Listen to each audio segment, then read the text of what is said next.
Weber como presidente de la misma, si les parece. Secretario.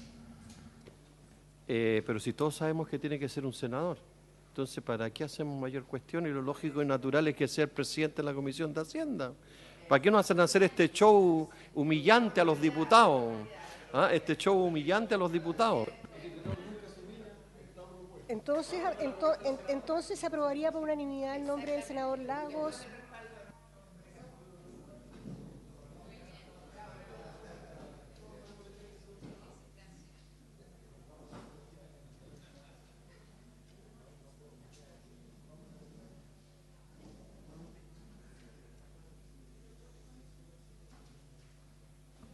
Bueno, buenos días, muchas gracias. Sí, senador Insulza. Presidente, gracias. Como usted, mis felicitaciones en primer lugar.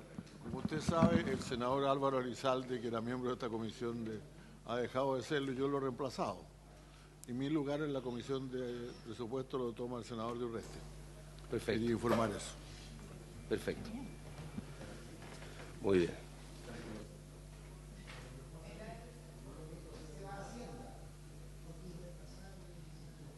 Bien. Sí, señora secretaria, ¿hay una cuenta para la mixta de presupuesto? Presidente, sí, la Comisión Especial Mixta ha recibido una solicitud de FEMPRUS, sindicato que representa a las y los profesionales que trabajan en los establecimientos de salud del país desde Arica hasta Puerto Williams, en que solicitan ellos que se les conceda audiencia para exponer acerca de la estabilidad y precarización del empleo en el sector salud. Muy bien, bueno, lo invitaremos una vez que tengamos ya constituidas las subcomisiones para que vengan a plantearnos su visión, sus preocupaciones, si le parece. Primero quiero agradecer el apoyo. Dos, si bien, diputado Naranjo, usted tiene 3/4 de punto de que tal vez eventualmente se elija al presidente de la Comisión de Hacienda del Senado, no es menos cierto que si lo hubiéramos dado por hecho, usted hubiera hecho reparado que no habíamos votado y elegido al presidente de la Comisión como corresponde. O yo habría hecho lo mismo, entonces un diputado celoso de sus atribuciones lo habría hecho. Entonces creo que es un ritual que había que haber hecho y le agradezco su respaldo por lo demás. Bueno, dicho eso, yo solamente me voy a invitar a recordar la forma en que opera la mixta de presupuesto. Entiendo que esto es muy sencillo, pero, señora secretaria, igual me gustaría que quedara esto consignado por escrito y se le enviara todo por correo formalmente. ¿Ya? Los acuerdos de la mixta son básicamente de esta forma. Primero, que el quórum para sesionar y adoptar acuerdos es de 5 senadores y 5 diputados. ¿Ya? Lo segundo, que las sesiones de la comisión son públicas. ¿Ya? Y tercero, que el funcionamiento de la Comisión Especial Mixta y de las subcomisiones se rija por el reglamento del Senado, excepto en lo concerniente al reemplazo de los honorables diputados y diputadas, que se realizará conforme a las normas propias del reglamento de la Cámara de Diputados. ¿Ya? Eso es lo que puedo compartir en términos de acuerdos básicos para funcionamiento.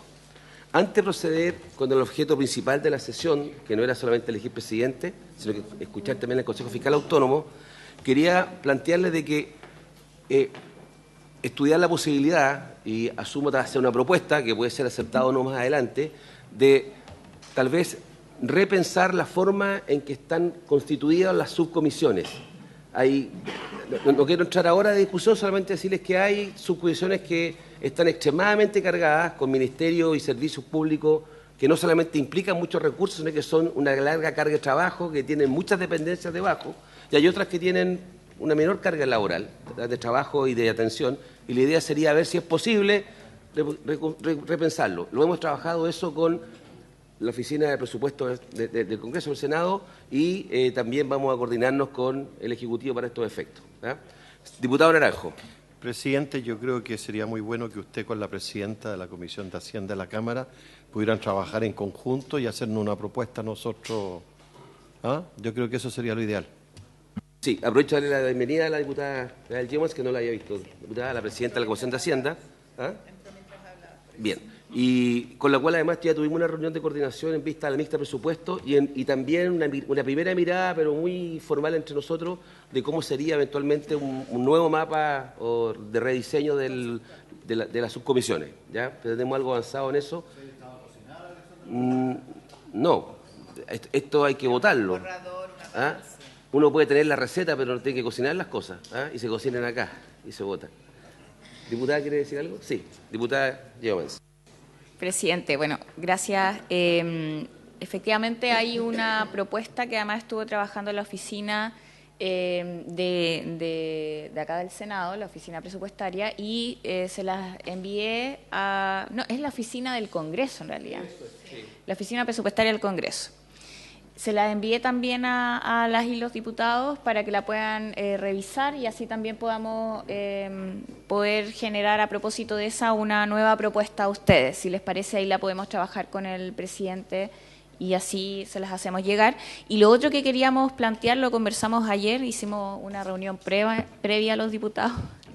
La Comisión de Hacienda nos pusimos de acuerdo, no, pero no con un ánimo de venir a pelear con los senadores, sino para proponerles que también tuviéramos la oportunidad de ver las presidencias de estas subcomisiones nuevamente y ojalá que los diputados y diputadas también tengan la oportunidad de presidir estas subcomisiones. Habíamos conversado en el año pasado de poder generar esta suerte de más equilibrios y no sé si les parece a los senadores también poder mantener ese criterio. Sí, Eso, yo por mi parte presidente. no circulé nada porque tenía la intención de que tuviéramos afinado el documento, pero no tengo ninguna dificultad en que en tanto no lo teníamos definido 100%, pero no hay drama en eso, ¿ya? Pero voy a hacer una propuesta a la brevedad para que lo puedan todos emitir su opinión. Si les parece, procedemos entonces a escuchar al Consejo Fiscal Autónomo. Muy bien.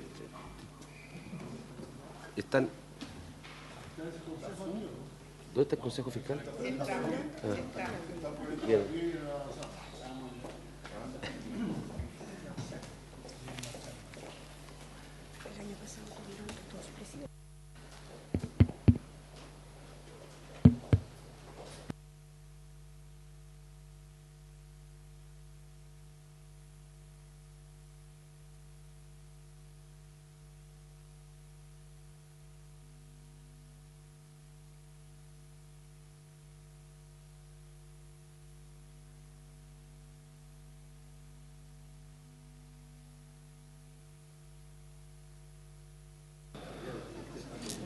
Bueno, le damos la bienvenida al Consejo Fiscal Autónomo en pleno, ya, a todos y cada uno de sus miembros.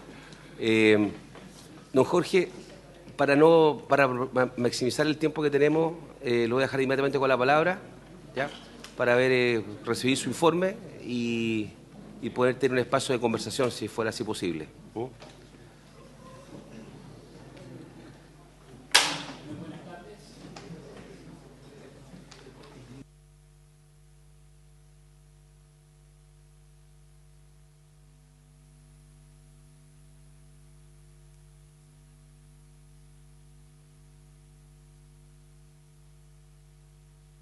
Durante el semestre. La ley nos mandata venir específicamente en los meses de abril y septiembre de cada año. En ese sentido, estos hitos de presentar ante esta comisión son los hitos más significativos en el ordenamiento legal del Consejo Fiscal Autónomo. Así que para nosotros es muy relevante y agradecemos la oportunidad de hacer esta presentación, más allá de que sea nuestra obligación legal. En ese sentido, quiero recordar que nuestro mandato legal es de contribuir al manejo responsable de la política fiscal del Gobierno central. Entonces, esa frase pequeña, pero tiene un ámbito bastante significativo, ¿verdad? Contribuir al manejo responsable de la política fiscal, pero del Gobierno central. Eso también nos da un ámbito de acción que, por definición, no incluye los gobiernos subnacionales. Y entiendo que está la presentación en copia, si es que la están repartiendo, yo la voy a empezar a presentar en unos segundos. Y esta institución es relativamente nueva, tiene poco más de 3 años, así que también estamos nosotros haciendo un esfuerzo importante en que nuestra institución sea más conocida, en especialmente los productos que hacemos y los mensajes. Así que en ese sentido nosotros ponemos mucho énfasis en poder hacer este tipo de comunicaciones a los actores relevantes como este Congreso, también sin duda al Ministerio de Hacienda y a la ciudadanía en general para poder promover y explicar la importancia de la sostenibilidad y la responsabilidad de las finanzas públicas. Y finalmente, como introducción, recordar que nuestro rol es estrictamente de dar recomendaciones y hacer análisis. Nuestras recomendaciones son no vinculantes, así que finalmente nuestro único poder, entre comillas, por así decirlo, es nuestra capacidad de persuasión de las recomendaciones que hagamos a las autoridades fiscales.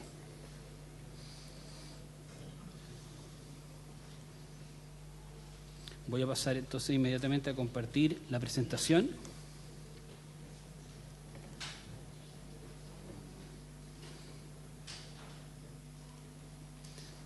Bueno, entonces, como les decía, vamos a hacer el informe del Consejo Fiscal Autónomo sobre el ejercicio de sus funciones y atribuciones que hacemos en abril y septiembre de cada año. Quiero, antes de entrar en materia, resaltar que este informe completo, yo voy a hacer una presentación que es un resumen, el informe completo también lo tienen en su poder, se les hizo llegar a los presidentes, a la presidenta de la Comisión de Hacienda de la Cámara y al presidente de la Comisión de Hacienda del Senado. Es un informe más extenso y yo voy a proceder a hacer un resumen. El informe completo, quiero destacar que es de consenso total de los 5 miembros del Consejo Fiscal Autónomo. No tiene votos de minoría en ningún aspecto y creo que eso también es relevante por mostrar una capacidad de consensuar distintas visiones en pos de la sostenibilidad fiscal. Me acompañan aquí el Consejo Pleno, el vicepresidente Germán González, las consejeras Janet von Bolserdorf, Paula Benavides y el consejero Aldo Lema y nuestro gerente de estudio Mario Aren. La presentación de hoy, principalmente vamos a resumir los mensajes de análisis del CFA que se centran en analizar la coyuntura fiscal, pero también con un foco importante en la sostenibilidad fiscal de mediano y largo plazo. Luego vamos a hacer una reflexión sobre las lecciones fiscales post-pandemia y después hay una serie de anexos que por razón de tiempo no vamos a cubrir, pero van a quedar ahí a disposición, que es una síntesis de las recomendaciones del CFA y un anexo con información complementaria que quizás, si fuera necesario, vamos a explorar al momento de las preguntas. En términos de los mensajes propiamente tal, en primer lugar nosotros queremos destacar que el Consejo valora que desde el año 2022 la política fiscal se está guiando en Chile por una regla dual que propuso el Consejo Fiscal en 2021 y que fue adoptada en 2022. Por lo tanto, ahí hay una propuesta que hicimos que fue acogida. Y lo más importante, no solo se adoptó esa regla, sino que hasta el minuto se está cumpliendo.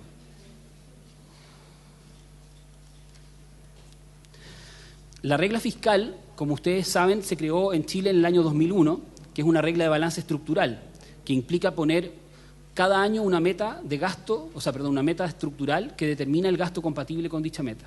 Pero desde 2022 se incorporó un segundo elemento y por eso se transforma en una regla dual, que es un nivel prudente de deuda pública. En el caso particular de Chile, el Ministerio de Hacienda fijó ese nivel prudente de deuda bruta en 45% del PIB. Eso significa que ese nivel prudente no debe superarse y eso es señal de sostenibilidad fiscal. Si se supera o si uno proyecta que se puede superar, es un escenario de riesgo de insostenibilidad. La necesidad de fijar este umbral de deuda se basa en que desde el año 2008 se ha observado en Chile un incremento persistente del endeudamiento público, del fisco. Entre dicho año, entre el 2008 y el 2022, la deuda bruta aumentó casi 33 puntos porcentuales del PIB. Y eso además lleva aparejado que el gasto en intereses se duplicó en ese periodo, llegando en la actualidad a ser cerca de 1 punto del PIB. ¿Por qué es importante fijarse en el gasto en intereses? Porque el gasto en intereses es el servicio de la deuda, ¿verdad? Y cuando uno tiene que gastar 1 punto del PIB en servir la deuda, significa que deja de tener 1 punto del PIB disponible para prioridades de política pública, cualquiera sea, ¿verdad? Educación, salud, seguridad ciudadana. Entonces, por eso es importante mantener ese gasto en intereses a raya, que evidentemente está relacionado con el nivel de deuda, no exclusivamente, pero relacionado con el nivel de deuda que uno tiene.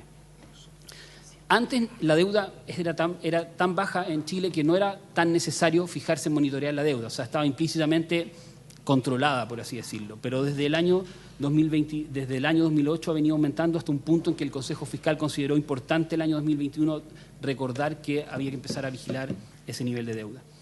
La expectativa de este tipo de regla es que si la política fiscal se guía y cumple, obviamente, en forma efectiva con la regla dual, es esperable que la deuda pública interrumpa su ascenso y se estabilice y, por lo tanto, tengamos sostenibilidad fiscal. Por eso que el primer mensaje que damos es valorar que esa regla dual se está implementando desde el año pasado y que se está cumpliendo hasta el minuto. Obviamente, tenemos que seguir monitoreando que se siga cumpliendo. Aquí un breve repaso gráfico de cómo ha evolucionado la deuda para fijarnos tal vez en una sola línea, que es la línea azul, es la evolución de la deuda bruta del gobierno central.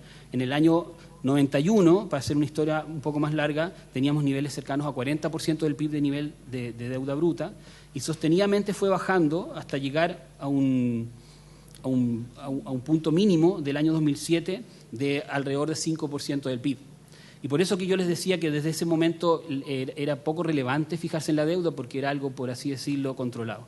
Pero desde ese año en adelante se observa la línea azul como siguió aumentando persistentemente, casi todos los años sin excepción, aumentó hasta llegar el año 2022 a 37,3 puntos del PIB. Ese nivel de 37,3 puntos del PIB sigue estando bajo el 45%, que es el nivel de deuda prudente. Pero si uno proyectara esa línea hacia adelante y no hiciera nada para controlarla, se superaría en algunos años ese nivel. Entonces, por eso que es importante empezar a hacer ese control desde ya. Y aquí está la contrapartida en el gasto en intereses que les mencionaba, también aparejado al bajo nivel de deuda que había el año 2008, el gasto en intereses era cercano a 0,4 puntos del PIB y ahora estamos en 1,2 puntos del PIB. En un punto del PIB, perdón. El segundo mensaje que queremos dar como consejo es destacar el importante ajuste fiscal que se realizó en el año 2022, el primer año post-pandemia, por así decirlo. Como ustedes bien recuerdan, cuando hicimos este informe el año pasado, justamente en esta misma sala, en esta misma fecha, hicimos un llamado a que el año 2022 era muy importante hacer un ajuste fiscal para empezar a retirar las ayudas extraordinarias de gasto que se habían implementado en el año 2021. En ese momento mostramos un gráfico en que Chile había hecho de las mayores expansiones fiscales en la pandemia comparados en términos internacionales. Eso, sin duda, ayudó a atenuar los efectos de la pandemia en muchos ámbitos, pero no era un nivel de gasto sostenible que se pudiera mantener en el tiempo. Eso está detrás, sin duda, de los aumentos de deuda de los últimos años. Y, por lo tanto, el llamado en ese minuto fue a empezar a retirar ese gasto extraordinario. Y lo importante es que efectivamente se retiró ese gasto extraordinario. Reducir en 23% el gasto público en un año no es una cosa menor, ni es un ejemplo que uno encuentre ni en la historia de Chile ni en la historia internacional muy seguidamente. Y haberlo hecho de manera tranquila y sin conflicto es algo bastante destacable. Y también es muy destacable en que ese ajuste fiscal se hizo con gran apoyo político. Nosotros consideramos que hubo mucho apoyo transversal a hacer ese ajuste, y si uno analiza el proceso presupuestario, uno puede decir que la administración anterior presentó un proyecto de ley de presupuesto que tenía ese ajuste, este Congreso aprobó ese ajuste y la actual administración implementó efectivamente ese ajuste. O sea, hay muchos actores que pusieron su grano de arena, digamos, y dieron su respaldo a poder ejecutar ese ajuste, y lo cual nos tiene hoy día haciendo un análisis mucho más prudente, o una posición mucho más prudente que en el año anterior cuando estuvimos aquí. Ahora, habiendo dicho eso, porque podríamos terminar la historia ahí y decir que ya estamos consolidados, estamos listos, no, el mensaje que queremos dar aquí es que hacemos notar que queda camino por recorrer y que hay riesgos en el camino en términos de sostenibilidad fiscal, y eso es lo que vamos a dedicar la segunda parte de la presentación. Aquí un breve repaso de la evolución del balance estructural. Destacar que justamente como el año 2022 se ajustó el gasto en 23%, tuvimos después de mucho tiempo un balance efectivo y un superávit efectivo y estructural, ¿verdad? Y eso hace muchos años se observa en el gráfico que no ocurría. Ahora bien, junto con la disminución del gasto público, muy importante, y como digo que fue un esfuerzo que vale la pena felicitar, el balance estructural del año 2023 también se explica por los mayores ingresos estructurales que hubo ese año. Y ahí queremos hacer notar dos puntos, y aquí empiezan un poco los riesgos y las precauciones que queremos hacer notar, porque los ingresos estructurales el año 2022 estuvieron especialmente altos por dos situaciones que no necesariamente se van a repetir este año y los siguientes. El primer tema de eso es un tema un poco más técnico, pero tiene que ver con el tratamiento de la brecha del PIB. La brecha del PIB es una forma de medir si nosotros estamos en la economía por sobre o por bajo nuestro potencial. Y la regla de balance estructural, vigente desde el año 2001, Respecto del PIB, dice que si estamos bajo nuestro potencial, dice reconozcamos que eso es algo transitorio y por lo tanto podemos gastar un poco más. Si estamos por sobre nuestro potencial, dice lo mismo, dice reconozcamos que eso es algo transitorio y por lo tanto tenemos que gastar un poco menos, tenemos que aprovechar de ahorrar porque nos está yendo mejor que nuestro potencial. Lo mismo se hace con el precio del cobre. Entonces eso se entiende más fácilmente cuando el precio del cobre está muy alto, la regla fiscal invita a ahorrar y cuando está más bajo dice igual puede gastar en función de los ahorros previos. Ahora bien, entonces la brecha del PIB para el año 2022 fue estimada como negativa. Eso significaba que el PIB efectivo era menor al tendencial, es decir, podíamos gastar un poco más. Eso era contraintuitivo con lo que estaba pasando en la economía, porque teníamos una economía acelerada, con inflación, ¿verdad?, con elevado déficit de cuenta corriente y con algunas otras estimaciones de brecha PIB de otras instituciones que mostraban que en realidad era más razonable pensar que era inverso. Aquí no hay una observación a que el gobierno hizo un mal cálculo, sino que el gobierno aplicó estrictamente la metodología vigente. La metodología vigente viene de años anteriores, pero tenía este tipo de sesgo en la metodología. Entonces nosotros como CFA hicimos un llamado a corregir esa metodología y efectivamente el Ministerio de Hacienda tomó esa recomendación y la corrigió para el año 2023.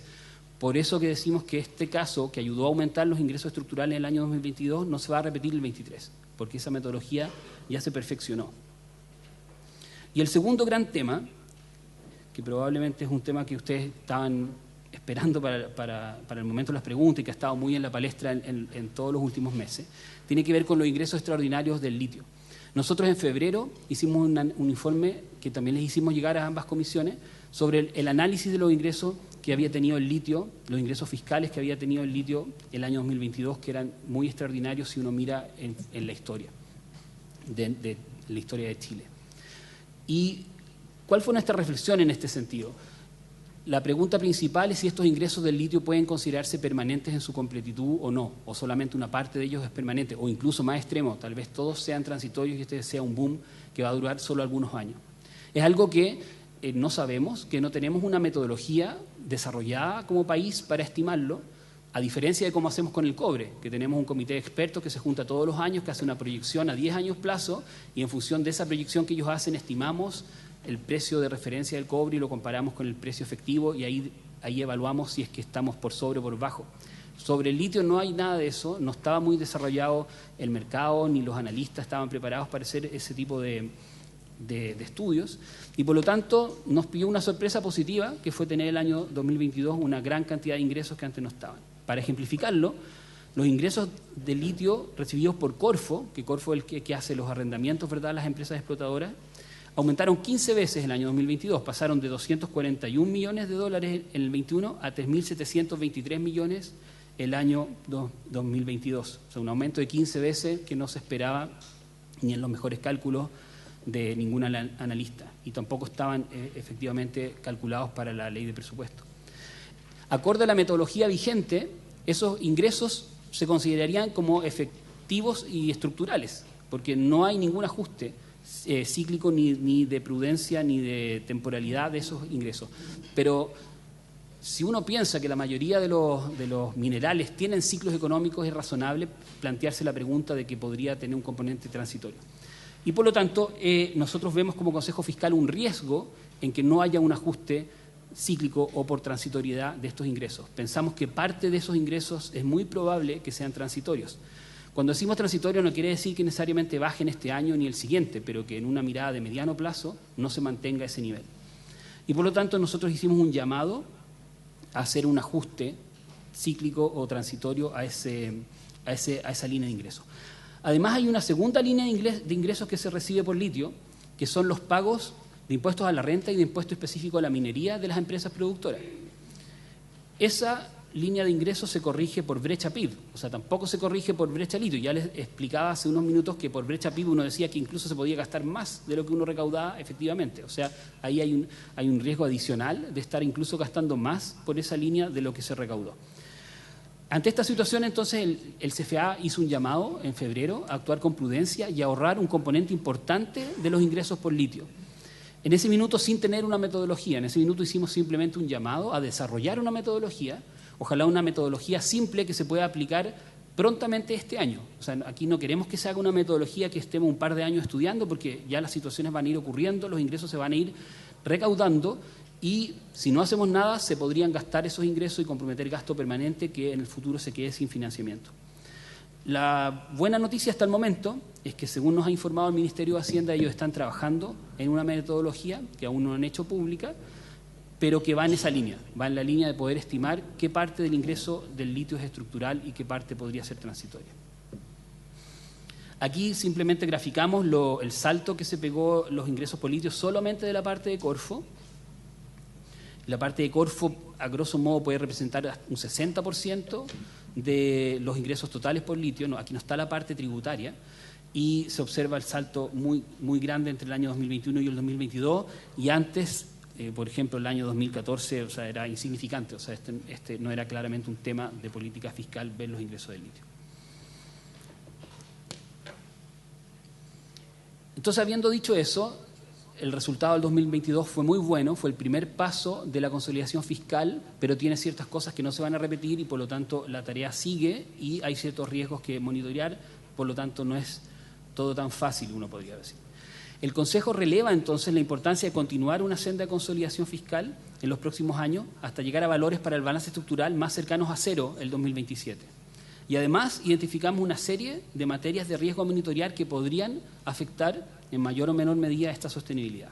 Y voy a pasar rápidamente por 7 temas que hemos identificado que podrían ser fuente de riesgo. El primero es el calce en la cantidad y temporalidad del conjunto de compromisos de gastos permanentes de la reforma de pensiones y los ingresos permanentes para financiarlos. En la reforma de pensiones, nosotros no vamos a hacer observaciones de cualquier proyecto de ley que genere gasto, sino que nos vamos a fijar en aquellos que son magnitudes significativas. Y la reforma de pensiones sin duda lo es. Y por lo tanto esa es una reforma que uno tiene que tener mucha certeza de que va a estar financiada en el largo plazo, pero también que va a estar financiada adecuadamente con el calce temporal. O sea, no puede uno tampoco empezar a gastar una cantidad importante en el corto plazo y pensar que los ingresos para eso van a llegar en el mediano plazo, y ahí se va a producir un descalce, y ese descalce, si ocurre, es más deuda. Pues esa es la forma de financiar cuando uno tiene recursos. O sea, el primer elemento a monitorear. Segundo elemento a monitorear, y ya lo mencioné en detalle, es la incertidumbre que existe sobre cuán permanentes son los ingresos fiscales derivados por litio y el riesgo de comprometer gastos permanentes con cargo a ellos y que después se desinflen, por decirlo de alguna manera coloquial. El tercer riesgo es la posibilidad de nuevos retiros de los fondos de pensiones, los cuales podrían generar mayores presiones a la demanda agregada y acentuar los desequilibrios macroeconómicos existentes, básicamente inflación y déficit en cuenta corriente. ¿Por qué tiene que ver esto con la situación fiscal, que es nuestro tema? Es que si hay más presión de demanda agregada, el rol estabilizador de la política fiscal se achica. Por lo tanto, para hacer su aporte en controlar la inflación, la política fiscal tiene que ser restrictiva y por lo tanto dejar de hacer una serie de cosas, de prioridades de política pública que se quisieran hacer.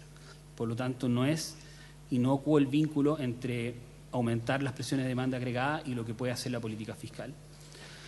El cuarto riesgo son los potenciales efectos fiscales que podría resultar de una crisis financiera de las ISAPRES. Esta es una materia que también ha estado bastante analizada en la prensa, que no hay una solución aún. El gobierno comprometido a analizar esta materia. Nosotros solamente la enunciamos porque no tenemos información detallada de lo que pueda suceder. El gobierno nos dijo que esa información se va a conocer cuando presenten el proyecto de ley con su respectivo informe financiero. En ese informe financiero van a venir especificados, como siempre hace la DIPRES, los efectos fiscales de ese proyecto de ley. Pero es una materia a monitorear porque efectivamente puede implicar gastos fiscales según la fórmula que determine Hacienda para abordar el problema. El quinto punto es la necesidad de financiamiento permanente para enfrentar los desafíos en materia de seguridad. Hubo anuncios de la autoridad también en esta materia, de cuantías importantes, y el llamado entonces a identificar cómo se va a financiar eso, qué gradualidad va a tener, porque entendemos que esos son también gastos que van a tener una tendencia permanente, no sé si completos o no, pero esa es justamente parte de la pregunta que hay que hacerle a la autoridad y monitorear que eso esté financiado con ingresos permanentes. La sexta materia de riesgo es la necesidad de que el avance en materia de descentralización fiscal cuente con reglas fiscales explícitas y efectivas que velen por la sostenibilidad fiscal subnacional. Nosotros como Consejo Fiscal no hacemos un juicio sobre la descentralización fiscal, es algo que el país puede desear o que soberanamente, ¿verdad?, se decidirá cuánto avanzar en descentralización fiscal. Nuestro llamado es que si se avanza en descentralización fiscal, tiene que haber reglas fiscales explícitas para que se vele por la sostenibilidad fiscal subnacional. Y ahí ligo algo que dije en la introducción: el rol del CFA es velar por el manejo responsable de la política fiscal del gobierno central. Si se va a abrir algún ámbito de descentralización fiscal a los gobiernos subnacionales, bueno, también habrá que estudiar la institucionalidad que puede asesorar y contribuir en esa materia. En este caso, hoy el CFA no tendría ámbito. Y el séptimo punto a analizar son las definiciones en materia de institucionalidad fiscal que deben tomarse en el proceso constituyente, así como aquellas definiciones constitucionales que pudieran incidir sobre la sostenibilidad fiscal.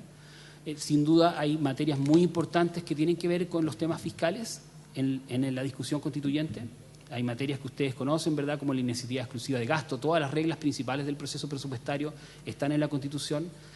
Algunos elementos de descentralización fiscal también podrían ser materia constitucional y, por lo tanto, uno no puede abstraerse de lo que ahí suceda para el rol del CFA de velar por el manejo responsable de la política fiscal. Nosotros hicimos en su momento 2 documentos que también hicimos llegar a ambas comisiones sobre materias importantes a analizar en la discusión constituyente. No voy a ahondar en esas hoy. Luego de esto, nosotros en el informe presentamos con bastante detalle una proyección de largo plazo, de bastante largo plazo, de proyección hasta el año 2070, de cómo podría evolucionar las finanzas públicas en distintos escenarios. Trabajamos para ello con un escenario base en que básicamente tomamos la continuación de la convergencia fiscal planteada por la DIPRES. Ahora, los análisis de la DIPRES llegan hasta el año 2027, o sea, nosotros de ahí en adelante tenemos que simular o asumir qué va a suceder en ese caso. Pero el escenario base es que se cumple la convergencia fiscal y que de ahí en adelante mantenemos una situación fiscal equilibrada. En ese escenario, la deuda bruta se estabiliza en torno a 40%. Y como les había dicho antes, el nivel prudente es 45%, o sea, el escenario base cumpliría con estabilizar la deuda bajo el nivel prudente. En ese sentido, el escenario base muestra una situación de cumplimiento de esa regla. Con todo, el Consejo Fiscal sugiere que el Ministerio de Hacienda considere una senda que permita que el mayor esfuerzo fiscal no se postergue hacia finales de la presente administración, porque el presente año hay un crecimiento moderado del gasto, y en las proyecciones financieras del Ministerio de Hacienda, que quizás van a actualizar cuando presenten su informe de finanzas públicas, hay un crecimiento también del gasto el próximo año, pero después hay ajustes del gasto. Y por lo tanto, nosotros pensamos que quizás se podría hacer un esfuerzo ahí en que esto fuera más plano, no hacer crecer y después retraer el gasto. Es más fácil de cumplir, en términos de economía política, un gasto que habitualmente crece poco, más que crecer y después hacerlo retroceder. Ahora bien, si la deuda se estabiliza en términos de que se proyecta en el escenario base que no van a haber déficits fiscales significativos, de hecho se proyecta un nivel balanceado hacia el largo plazo, creemos muy importante monitorear otro elemento que también incide en la deuda y que a veces no es tan analizado como el déficit fiscal. Todos entienden que cuando hay déficit fiscal aumenta la deuda y eso es bien directo. La deuda fiscal en Chile y en todos los países en general también aumenta por algo que se llama otros requerimientos de capital. Son movimientos bajo la línea para los que estén como familiarizados con esa terminología.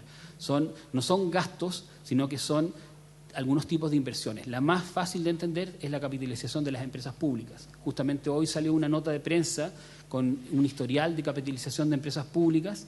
Para capitalizar empresas públicas, el fisco tiene que agarrar algunos recursos y pasárselos a alguna empresa. Si esos recursos los tiene ahorrados en el FES, por ejemplo, claro, hace un desahorro y lo pasa a una empresa pública.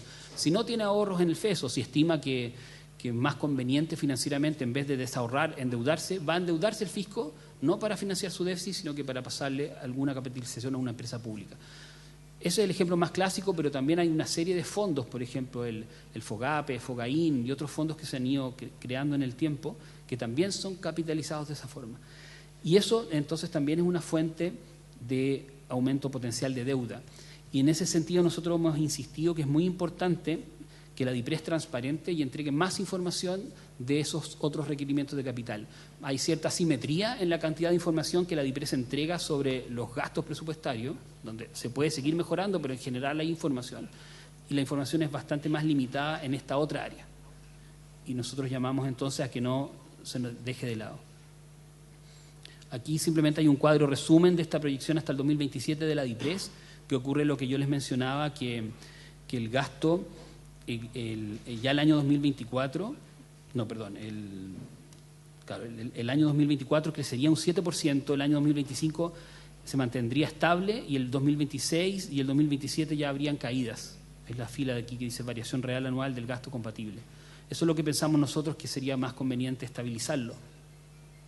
Porque si bien puede ser bien recibido aumentar el gasto en 7% el 2024, es más complejo empezar a ajustarlo en algunos años posteriores. Y aquí viene como el gran resumen, diría yo, de lo que es nuestro análisis de sostenibilidad fiscal, que es proyectar la deuda pública a muy largo plazo, hasta el año 2070. De la línea roja hacia arriba es más de 45% del PIB. Esa roja está bien como ejemplificado, es la zona roja, digamos, que no queremos llegar nunca ahí. Mostramos en la primera parte los datos efectivos desde el año 2008, cuando partimos con 4,9% de deuda, y hasta ahora, que estamos hasta el año 2023, que es la proyección de 38% del PIB. Luego va a haber en nuestras proyecciones un leve aumento, pero después se estabiliza en un nivel en torno a 40%. Entonces eso es lo que decía, podríamos estar, entre comillas, tranquilos en este escenario base, si se cumplen una serie de supuestos. Y aquí está en la descomposición de la deuda pública, donde solamente quiero destacar lo que les mencionaba sobre los otros requerimientos de capital, que es esta zona pintada un poco más naranja. Por ejemplo, en el año 2023 pueden llegar a explicar 1,9 puntos del PIB los otros requerimientos de capital en la evolución de la deuda pública. En el año 2024 1,3 puntos, y uno hace una extensión a largo plazo en este supuesto del escenario base, explican 0,7 puntos todos los años del aumento de deuda pública. Por lo tanto, no es algo menor. Incluso ese 0,7 uno podría decir que puede ser conservador. En un escenario alternativo, si eso es más alto, habría más presión en la deuda pública. Y aquí también, para complementar, el gasto en intereses, que como les remarqué en un comienzo, es muy importante de monitorear, porque mientras más gastemos en intereses, menos podemos gastar en prioridades de política pública. En el largo plazo, en esta proyección, aunque la deuda se controle, podríamos estar gastando 2 puntos del PIB en intereses. O sea, ya lo duplicamos una vez de 0,5 a 1 punto en la actualidad, y podría duplicarse a 2 puntos, y es algo que uno podría preferentemente controlar. Ahora, ese es el escenario base donde estaríamos, como digo, entre comillas, tranquilos, y remarco las entre comillas porque hay una serie de riesgos que podrían materializarse y son los que llamamos a monitorear. En ese sentido, nosotros construimos 6 escenarios de riesgo, y en el documento están detallados en extenso, pero yo aquí voy a hacer un resumen bastante sucinto. El primer escenario de riesgo es derechamente que la trayectoria de balance estructural que ha dicho el gobierno no se cumpla, y en vez de converger haya déficits persistentes y elevados incumpliendo el decreto de política fiscal. Esto es un escenario que nosotros simulamos, no estamos diciendo que no haya intención del gobierno de cumplirlo. El gobierno ha dicho que quiere cumplir su decreto de política fiscal, pero vale la pena mostrar qué pasaría si eso no ocurre. El segundo escenario de riesgo es que se comprometan gastos permanentes acorde a la recaudación de la reforma tributaria que fue rechazada en marzo pasado, sin un financiamiento dado por mayores ingresos permanentes. O sea, el riesgo aquí es decir, seguimos gastando o empezamos a gastar como si tuviéramos la reforma tributaria aprobada, pero en realidad no la tenemos. Y eso evidentemente genera un descalce, eso es importante mostrarlo. El tercer escenario de riesgo es que las presiones de gasto en pensiones por un reajuste real de los beneficios en el tiempo sean mayores a las esperadas. Este punto lo hemos hecho antes, se lo hemos informado a la DIPRES. El escenario que proyecta la DIPRES en pensiones, en particular de la PGU, no consideran reajustes reales del beneficio, sino que mantiene su nivel real. Eso es una forma de proyectar, pero si uno mira la historia o la experiencia internacional en esta materia, uno ve que los beneficios reales de pensiones siempre van aumentando en el tiempo. Entonces, evidentemente eso no es algo que se esté legislando hoy, se va a legislar en cada momento del tiempo si es que se da un reajuste real, pero uno tiene que hacer ese escenario de riesgo para saber qué implicaría que ocurran reajustes reales, que es lo que habitualmente ha ocurrido si uno mira la historia. El cuarto escenario de riesgo es que se comprometan gastos permanentes por ingresos transitorios por litio. O sea, este tema aparece varias veces en nuestra presentación porque es como un riesgo que está muy, muy patente. Después vamos a decir cómo se combaten estos riesgos, que es lo que nos interesa que el Ministerio de Hacienda pueda acoger nuestras recomendaciones. El quinto riesgo es que existe una ralentización del crecimiento tendencial de la economía. Aquí queremos hacer un llamado a que no se nos olvide que también es una fuente importante de ingresos fiscales el que la economía crezca. Si la economía crezca hay cierta elasticidad que hace que haya mayor recaudación. Viceversa, si que no se crece o se crece muy lento, la recaudación también se ve afectada. Entonces, uno puede pensar en tener más ingresos por una reforma tributaria, pero también hay que preocuparse del crecimiento tendencial de la economía. Y la sexta simulación que hicimos fue una crisis un poco más sistémica que nos haga activar nuevamente una cláusula de escape, como tuvimos que activar implícitamente ante la pandemia, porque formalmente no existe la cláusula de escape en la regla fiscal chilena, pero implícitamente es en el fondo salirse de la regla ante una situación exógena y transitoria que podría ser cualquier cosa, ¿verdad? O sea, podría ser que se recrudece la guerra de Rusia con su invasión a Ucrania, o podría ser que la economía china se desacelera, o algún problema de crisis bancaria, como hubo algunos atisbos hace algunas semanas atrás. Cualquiera sea la crisis, sin que exista un adecuado mecanismo de corrección y de convergencia fiscal, generaría un escenario de alto riesgo que nosotros también simulamos. Y aquí voy a mostrar un gráfico muy resumido que pone todos estos escenarios juntos. Voy a tratar que no sea tan enredoso ver las líneas, pero en el informe escrito están uno por uno, pero voy a detenerme un minuto aquí en explicar. La línea negra es el escenario base. La zona roja es la zona que no queremos visitar, que es la zona de deuda insostenible porque es mayor de 45% del PIB. Y el escenario base, como les mencioné antes, se mantiene hasta el 2070 siempre por bajo el nivel prudente de deuda. Pero si vamos viendo cada uno de los escenarios que mencioné, en mayor o menor medida todos ellos visitan la zona roja que queremos evitar. Por ejemplo, la línea amarilla son gastos permanentes, es el escenario de gastos permanentes sin financiamiento de ingresos permanentes. Esa línea rápidamente se va a la zona de mayor deuda de 45% del PIB, y no solamente se va a esa zona, sino que no para nunca de aumentar. La línea café, por ejemplo, tiene un comportamiento un poco distinto, que es, la línea café es el escenario de crisis general sin cláusula de escape. Esa línea se va rápidamente, ese escenario se va rápidamente al nivel sobre 45%, de hecho llega a 55% del PIB, y de ahí empieza a crecer lentamente, pero siempre persistente, y supera el 60%. Y así en cada escenario. Por ejemplo, el de menor crecimiento tendencial, que es la línea azul un poquito más oscura, nosotros lo que simulamos ahí es que el crecimiento tendencial de largo plazo de la economía es un punto del PIB anual, o sea, un punto porcentual más bajo que el que se está proyectando en el escenario base, y eso por varios años nos mantiene bajo el nivel de deuda, pero en algún minuto igual nos pasa la cuenta y sobrepasamos el nivel prudente. La línea verde, que es la senda que incumple el decreto de política fiscal, esa también rápidamente supera el nivel prudente de deuda y no para nunca de crecer tampoco. Y lo mismo sucede parecido con la línea naranja, que son asumir que todos los ingresos del litio son permanentes y empezar a gastar en función de ello, pero después no recibir esos ingresos. Rápidamente supera el nivel prudente de deuda sin un retorno. Entonces, el resumen de esta lámina es que el escenario base, y vuelvo a decir las comillas, nos deja tranquilos, pero hay muchos riesgos en ciernes que hay que monitorear y ser capaces de enfrentar. El otro gráfico, resumen, es el gasto en intereses de cada uno de esos escenarios. Ya en el escenario base, que es la línea negra, yo les comentaba que en el largo plazo el gasto en intereses iba a duplicar de 1 punto del PIB a 2 puntos del PIB. En absolutamente todos los otros escenarios, el gasto en intereses es más alto que ese nivel y llegaría en los escenarios más extremos incluso a ser 5 puntos del PIB. Solamente háganse una idea, digamos, de los 5 puntos del PIB. Solamente en pagar deuda es un escenario que restringe muchísimo el accionar del gobierno para poder ejecutar política pública. Ahora, para no quedarnos solamente en describir los riesgos, nosotros tenemos algunas recomendaciones de cómo enfrentar esto. Lo primero es que, en línea con el principio de responsabilidad fiscal, de financiar gastos permanentes con ingresos permanentes, es como un mantra que siempre repetimos de responsabilidad fiscal. El mantra, pasó algo. esa parte. Entonces, para cumplir ese mandato, ese mantra, nosotros llamamos a estudiar en profundidad opciones de generación de ingresos fiscales en sus distintas líneas de acción. Darle importancia a todas esas líneas de acción.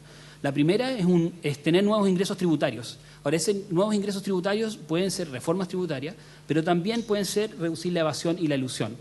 A veces se requiere, hay cambios legales también para reducir la evasión y la elusión. En la evasión a veces también pueden haber medidas más bien administrativas. La segunda línea para conseguir mayores ingresos fiscales es tener reasignaciones y o mayor eficiencia del gasto público. Nunca hay que renunciar a eso tampoco. El punto es dimensionar cuánto se puede recaudar por cada una de estas líneas. Y lo tercero es medidas que impulsen el mayor crecimiento tendencial. Y hicimos un escenario que les mostré específicamente para eso. Segunda recomendación es no comprometer gastos permanentes antes de contar con los recursos para financiarlos, siendo esto de especial relevancia para los gastos que se busca financiar con cargo a los proyectos tributarios en discusión.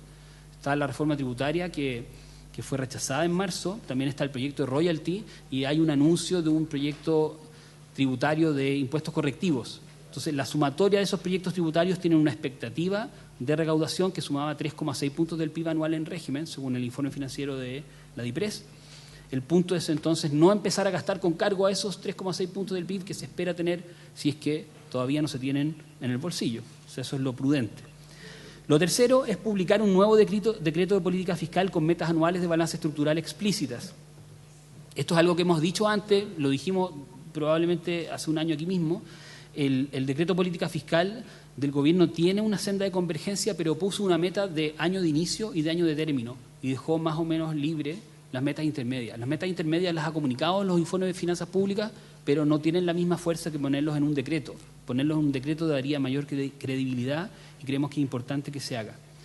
Cuarta recomendación es reconstruir los ahorros fiscales para mantener al menos un nivel mínimo en los fondos soberanos, particularmente en el Fondo de Estabilización Económica y Social, el FES, para estar preparados para eventuales futuras crisis. El FES lo construimos ahorrando desde el año 2001 en adelante y fue de gran utilidad para enfrentar la pandemia. Pero como lo usamos, y estuvo bien usarlo, ahora quedó más chico. Y como a la vuelta de la esquina puede venir cualquier otra crisis, es importante reconstruirlo. Quinta recomendación es implementar una corrección metodológica que separe el componente transitorio y estructural para los ingresos por litio. Eso lo dijimos en febrero, lo volvemos a decir. Además, para esto es importante transparentar la totalidad de los ingresos fiscales por litio. Como les dije, lo de Corfo está bien informado, la parte tributaria, en parte por las normas de secreto tributario, no son públicas. No sabemos exactamente con fuentes oficiales cuánto han pagado las empresas productoras de litio por impuesto a la renta. Sí sabemos cuánto les han pagado por arrendamiento a Corfo, pero esa otra parte también es importante y hay que transparentarla. Y en ese sentido también es importante entregar un mayor detalle sobre el desempeño, evolución y proyección de los activos financieros del fisco que podrían aumentarse si es que efectivamente se ahorra parte importante de los ingresos del litio. Publicar proyecciones de gasto en pensiones en base a distintos supuestos de reajuste real de los beneficios. O sea, eso lo mencionaba antes, es importante que se tenga esa información de manera pública y oficial porque el escenario con el cual se está proyectando, un escenario base, prudente, pero podría ser juzgado de conservador para una proyección de largo plazo. Y también, finalmente, como recomendación, creemos que es importante continuar fortaleciendo la institucionalidad fiscal mediante el avance en la tramitación del proyecto de ley que realiza perfeccionamientos a la Ley 20.128 sobre la responsabilidad fiscal, que se encuentra en el segundo trámite constitucional en la Comisión de Hacienda del Senado. Ya fue aprobado ese proyecto de ley en la Cámara de Diputados y en ese sentido ese proyecto de ley considera varias recomendaciones que ha hecho el CFA antes, por ejemplo, establecer una cláusula de escape a la regla fiscal, pero con sendas de convergencia posterior, aumentar distintas materias mejorar distintas materias de transparencia, por ejemplo, y una serie de elementos también de reforzamiento de la institucionalidad. Pero también en este contexto queremos dejar un llamado también a repensar o proyectar el Consejo Fiscal Autónomo que necesitaría el país para los próximos años y también en el mediano plazo.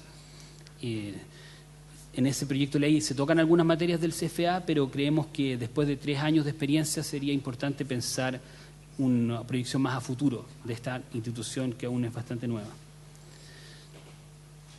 Y finalmente, solamente voy a pasar muy rápido por 2 láminas con lo que hemos llamado las lecciones fiscales post-pandemia de COVID-19. Para que tengamos oportunidad de hacer preguntas, voy a leer rápido esta parte.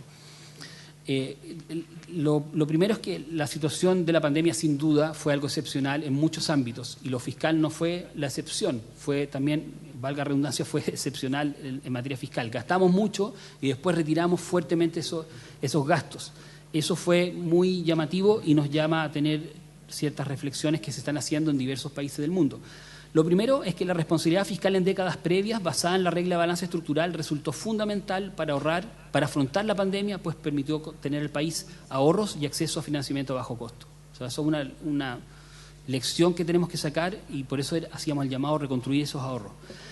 Lo segundo, la regla de balance estructural resultó ser incompleta ante una situación tan exigente en términos de presión de gasto como fue la pandemia, debido a que no tenía una cláusula de escape explícita. Y por lo tanto, al no tener una cláusula de escape explícita, simplemente se incumplió la regla. Es distinto tener una cláusula que uno le permita una salida que simplemente incumplirla.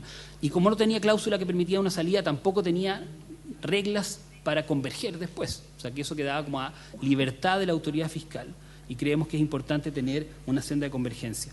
Lo tercero es que el monitoreo de la deuda pública volvió a ser muy relevante. Como antes de la pandemia su nivel solía ser muy bajo, no era considerado un factor de riesgo para Chile por lo menos, para otros países sí, pero para Chile ahora sí lo es. Cuarto, la institucionalidad fiscal es clave para implementar una política fiscal extraordinaria y posteriormente poder retirarla.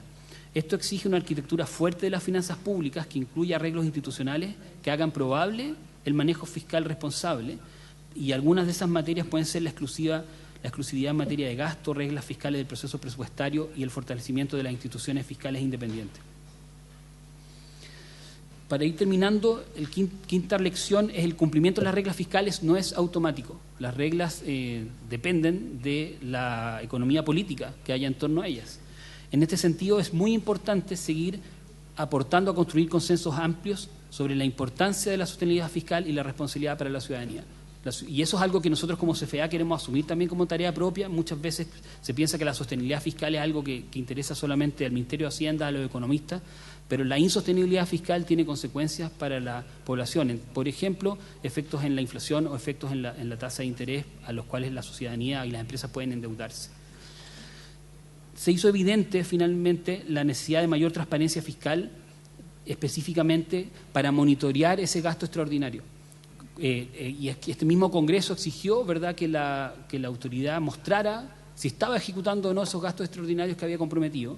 Uno, para ver si se estaban haciendo, pero también dos, para retirarlos después, porque si eran extraordinarios, efectivamente había que tenerlos identificados y poder retirarlos.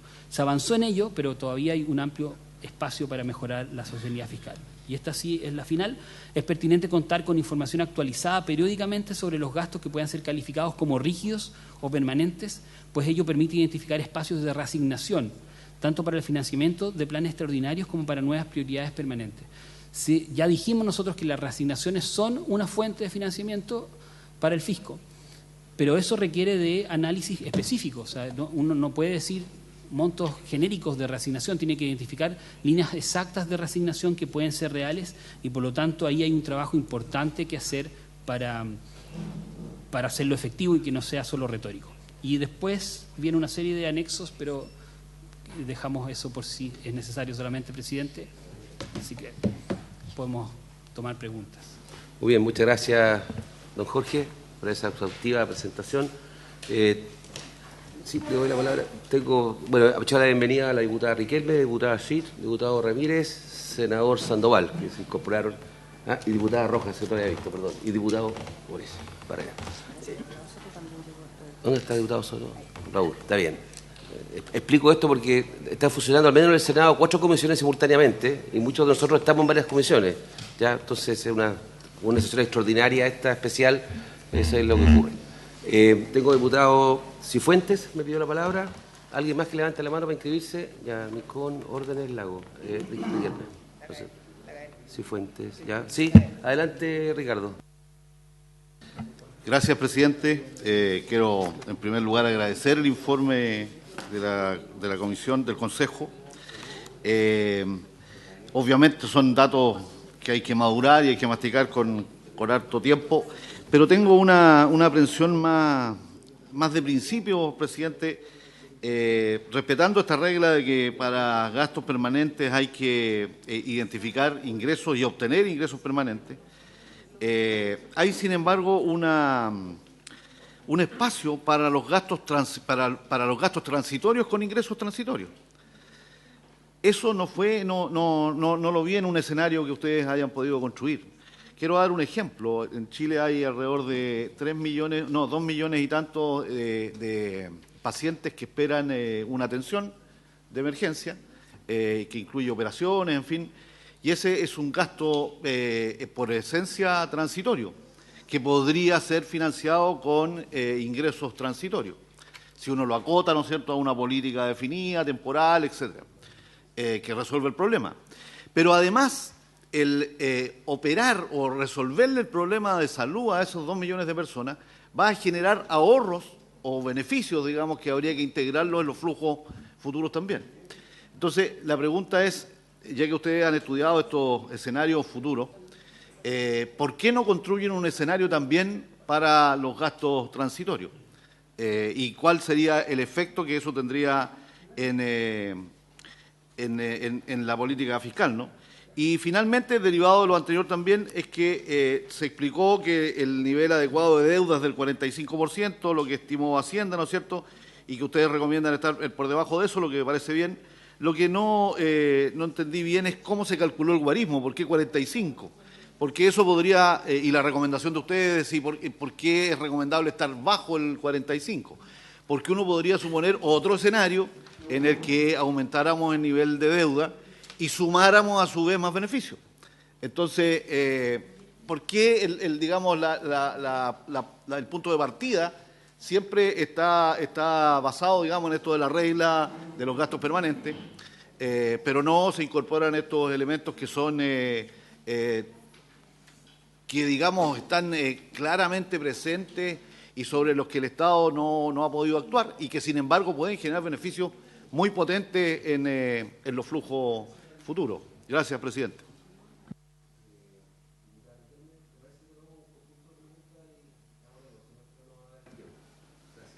Muchas gracias, presidente. Agradecer también la información proporcionada por el Consejo. Y tengo una duda respecto de la permanencia y transitoriedad de los ingresos derivados del litio.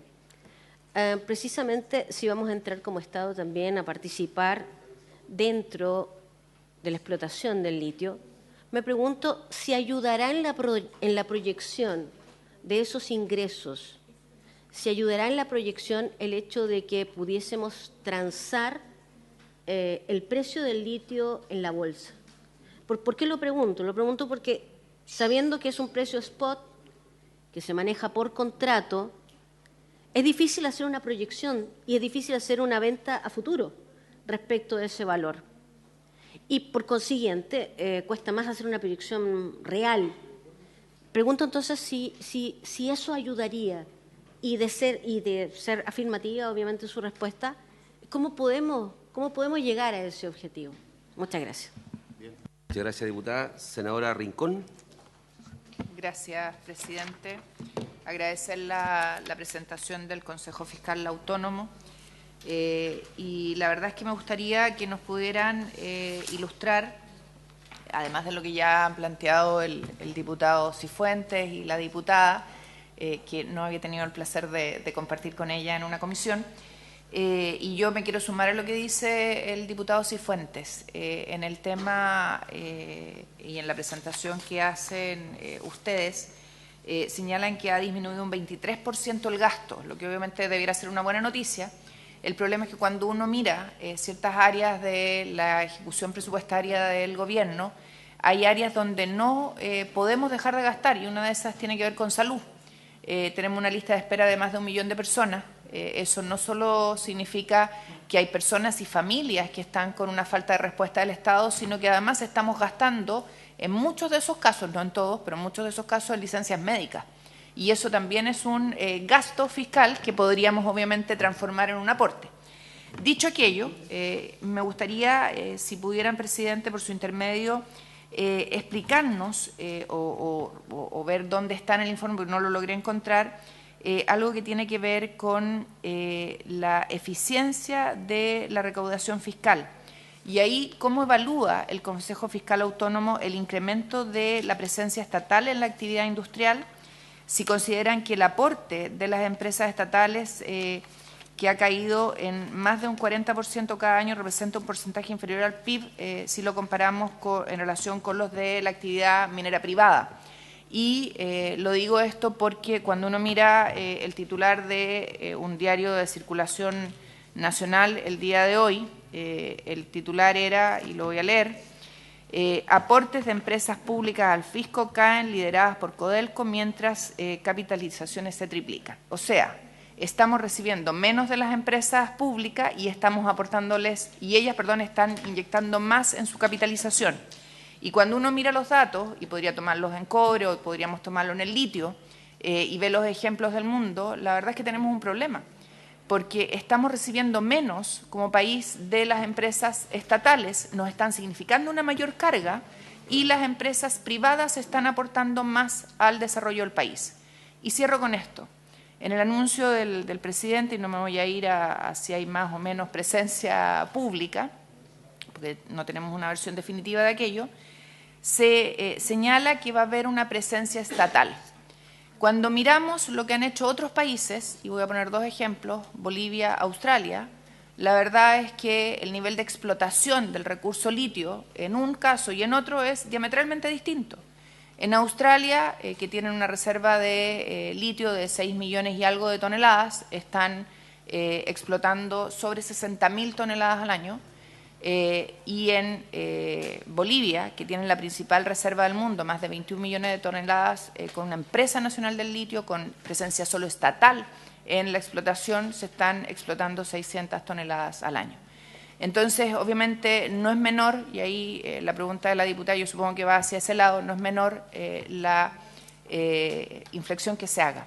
Yo creo en la asociación público-privada, creo que es buena, pero obviamente tenemos que ver cómo somos eficientes, sobre todo si la proyección que hacen ustedes es que tenemos que tender a nivelar, ¿no es cierto?, el nivel de endeudamiento, no sobrepasarlo, no llegar a la banda roja, pero obviamente eso no puede ser con malas decisiones y además a costa de la ciudadanía. Si gastamos menos y no estamos gastando bien, tenemos un problema complejo, y la mejor expresión es el ejemplo que puso el diputado Cifuentes.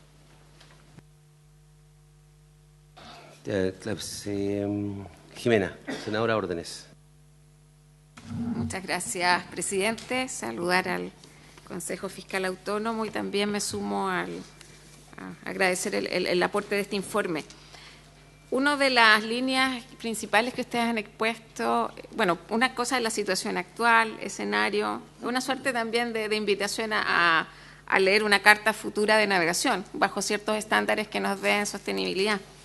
Y en ese sentido, en febrero de este año, ustedes publicaron un informe que es Reflexiones sobre los desafíos fiscales del litio en Chile. Obviamente, a mayor precio del litio, lo que ocurrió el año 2022, mayor recaudación fiscal. Ahí los medios hablan de 5.000 millones de dólares, ustedes mencionaban 3.700 y tanto. Bueno, lo primero es la cifra, para entenderlo y dejarnos también de especular. En febrero también se habla de 1.200 millones, no lo dijeron ustedes, lo que yo aparece en los medios, por eso quiero ver qué están. Por lo tanto, quizás la hipótesis es que se va a mantener cierta tendencia. Yo entiendo la recomendación de ustedes de, bueno, esto no es permanente, es lo que está ocurriendo hoy día, pero claramente lo que está ocurriendo con el litio es una ventana o una oportunidad, o sea, eso no lo podemos negar. Y sumándome a algunas inquietudes que se han planteado, lo que pasa es que mis dudas no son para ustedes, pero voy a tratar de formularla en formato consejo, son para Hacienda. Yo creo que un país con esta ventana debería decir, ok, son transitorios, pero ¿cuáles son, qué voy a hacer transitorio, decía alguien, que sea estratégico por el país? Pueden ser las listas de espera, pueden ser algo más concreto en términos de tecnologías, en fin. Yo creo que tenemos una oportunidad, pero es una conversación obviamente quizás de un carácter más político. Y por eso creo también que piensan respecto a una nueva gobernanza del litio, no sé cómo llamarla, pero claramente hay un tema de institucionalidad que creo que tenemos que abordar rápidamente y que va más allá de la política que se ha anunciado. porque también los tiempos y la oportunidad. Una cosa es la empresa estatal, pero también tenemos que ver cuánto se demora la empresa estatal. ¿Qué vamos a hacer ahora? Porque también todas estas cifras tienen que ver con los contratos de arrendamiento con Sokimich y Alves Marle, que también hay que decirlo. O sea, por eso está ocurriendo esto.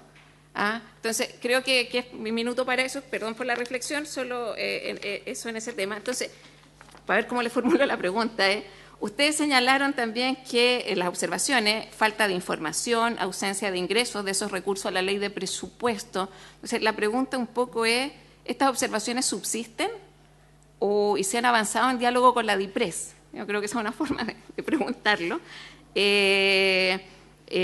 Porque al final ustedes dicen que no hay información precisa, oportuna, esos son los adjetivos que ocupan, exhaustiva y periódica. Parte de los ingresos de Corfo no se ingresan a la ley de presupuesto. Entonces, la pregunta va un poco, quiero volver a preguntarle si subsisten o si hay escenarios nuevos que en virtud de nuevas conversaciones que no conozcamos.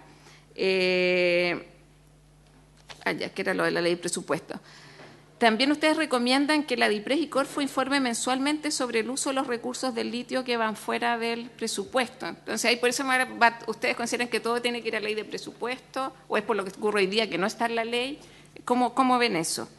Y que incluso creo que quizás nosotros en un minuto deberíamos oficiar como comisión mixta de presupuesto. Y al final del día lo que se toca son los estándares de transparencia fiscal sobre los ingresos del litio. Entonces, yo creo que por ahí va, y hago la reflexión, creo que es importante que Chile diga, bueno, tenemos esto, ¿a dónde estrategia? ¿Qué vamos a cambiar? Que un chileno diga, me cambió. Algo cambió y fue bueno, en este caso va a ser por el litio. Y bueno, y solo decirles que yo en general respaldo las sugerencias que ustedes han realizado, me parece, pero requiere un amplio consenso político y por eso hablo de institucionalidad y nueva gobernanza. Muchas gracias, presidente. Gracias, senador Órdenes. Diputada Yeomans, le pido la palabra. Gracias, presidente. Bueno, también agradecer al Consejo Fiscal por la presentación. Yo tengo dos consultas.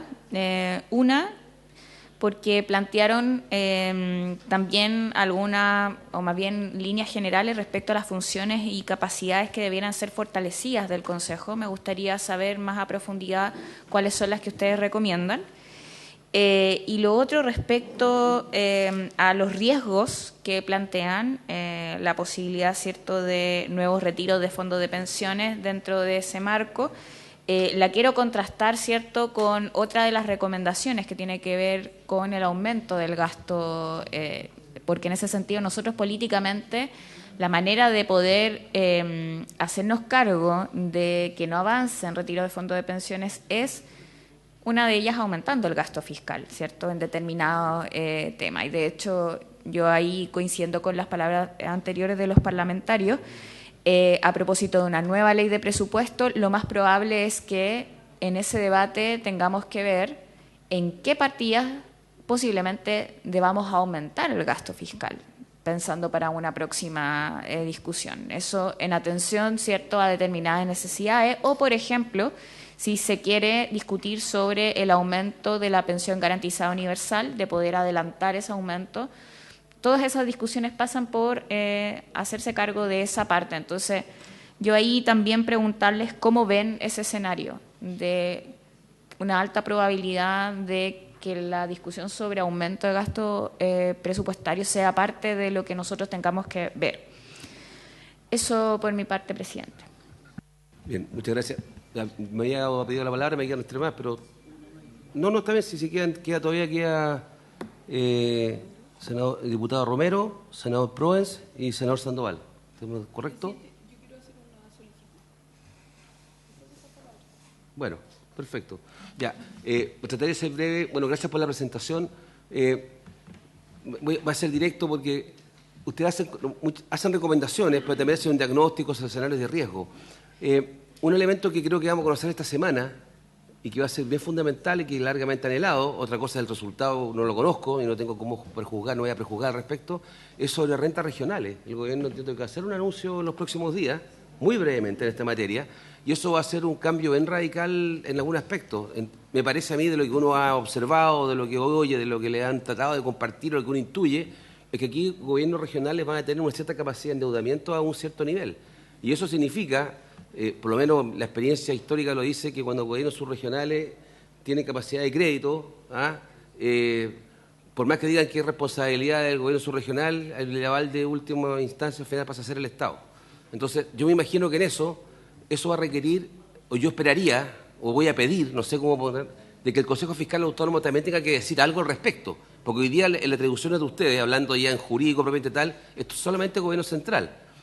Y eso es así, bueno, originalmente porque siendo Chile o era un Estado 100% unitario, enfermizamente centralizado, ya no requería más atribuciones, pero hoy día eso va a cambiar. Y esto yo creo que es un tema bien relevante.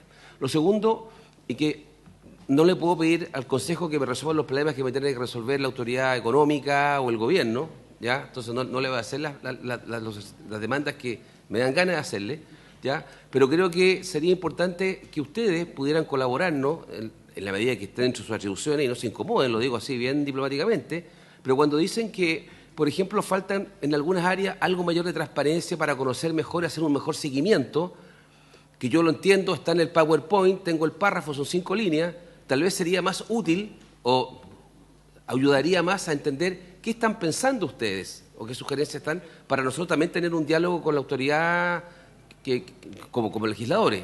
Y eso no lo tenemos a veces, ese antecedente.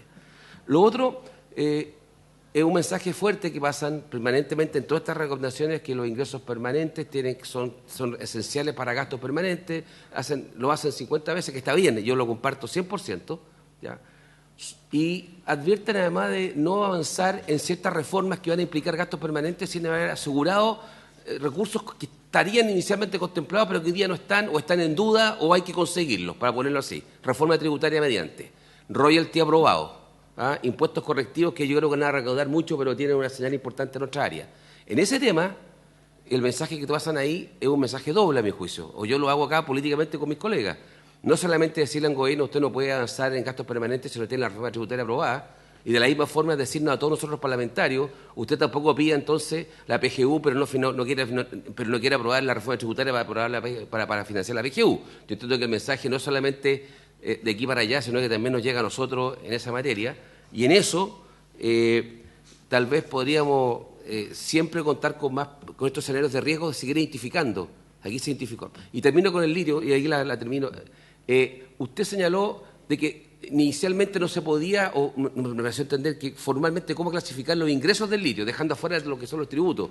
Me refiero si podían tener la calidad estructural o por default quedaba en eso, pero sabíamos o usted intuía que no era así. Entonces, si pudiera pedagógicamente tratar de explicarnos eso, por lo menos a mí, si no quiere ahora, después, pero para entenderlo bien ese tema. ¿Ya?